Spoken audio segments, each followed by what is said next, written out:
quand on entend tous ces slogans sortir de la bouche des gens, tu sais, genre les échecs font partie de la vie, ils vous font grandir. Je disais tous ces trucs auparavant, mais en réalité, c'est vraiment un tas de merde. C'est vraiment ça, mec. Je vais être honnête avec toi. Je pense que beaucoup devraient l'entendre. Tu sais, je suis tellement fatigué d'entendre tous ces putains de clichés. Tu sais, genre, ces affiches de définition d'objectifs et toutes ces merdes, alors que la moitié des gens qui écrivent ça ne font même pas ce qu'ils disent. La moitié des gens qui parlent d'échecs, tu sais, ils sont millionnaires, ou peu importe, et ils parlent comme s'ils savaient. Donc, ça me rend juste fou. La raison pour laquelle je crois que je peux parler d'échecs est parce que je le ressens tous les jours. Je le ressens d'une façon majeure. Et quand je parle de quelque chose, c'est que je le vis. Il y a tellement de gens qui parlent de cette merde, alors qu'ils ne l'ont jamais vécu. Les gens ont l'habitude de ne pas faire ce qu'ils disent qu'ils font. Donc, pour moi, l'échec, c'est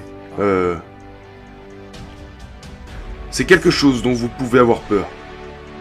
Ça peut vous faire peur, mais c'est pourquoi vous devez l'expérimenter. Mettez-vous au défi d'échouer, parce que si vous n'échouez pas, ça signifie que vous avez mal défini vos objectifs, et ne réussirez jamais tout ce que vous faites. Ça veut aussi dire que vous devez mettre la barre un peu plus haute. J'ai décidé de casser le record de traction dans le Guinness des records. C'est noble. Sache que j'ai échoué 2 fois avant d'y arriver. Je savais qu'après tout ce que j'avais déjà fait dans ma vie, la formation Navy Seal, 3 fois avant d'y arriver. Dans tout ce que j'avais fait dans ma vie, il m'avait fallu 3 tentatives avant de réussir. Je savais qu'il y avait une énorme probabilité d'échouer. Mais j'ai tiré quelque chose de l'échec.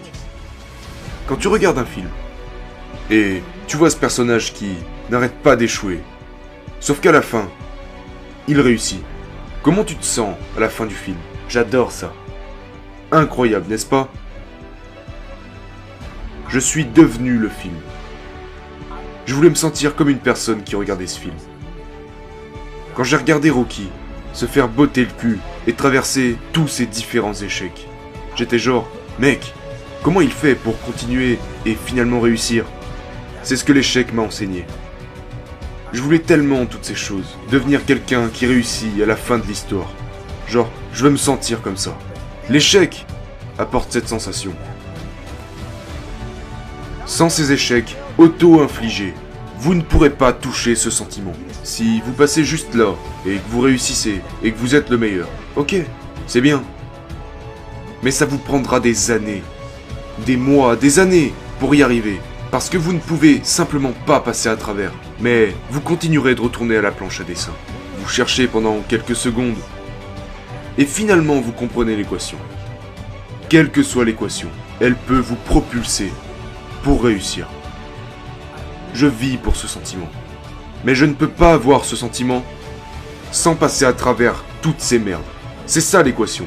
Je le traverse, je le traverse, je le traverse. Oh, ça y est, j'ai compris. Vous devez le sentir avant même que ça se passe. Avant même d'y arriver. Avant même de réussir. Et puis une fois que vous réussissez, le sentiment est incroyable. Puis vous prenez ce sentiment de réussite et ces échecs et vous les mettez dans le pot à cookies. Et vous dites, je vais revenir et t'utiliser à nouveau. J'aurai encore besoin de toi sur le chemin de ma vie.